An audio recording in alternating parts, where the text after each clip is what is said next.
Hola, me llamo Esteban Sánchez, soy el delegado de la rectora para intercambio y movilidad y desarrollo mi labor dentro del Vicerrectorado de Internacionalización y Cooperación y en estrecha colaboración con el Servicio de Relaciones Internacionales. Durante estos últimos 4 años hemos desarrollado una intensa labor trabajando con el programa Erasmus y el programa internacional, intentando superar las trabas que nos ha puesto, por decirlo de forma suave, la pandemia,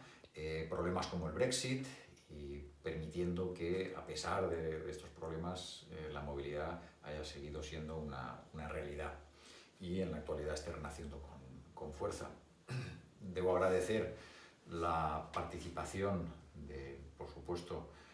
Mavi, que ha apostado y ha estado siempre ahí apoyándonos en todas estas actividades, y a todo su equipo de dirección, ya que múltiples vicerrectorados están colaborando con nosotros. En especial, un proyecto estrella como es el de Universidades Europeas, del cual la Universidad de Valencia forma parte de las 17 primeras alianzas. Somos la Universidad Fordem y ahí sí que han participado multitud de vicerrectorados y están colaborando con nosotros estrechamente.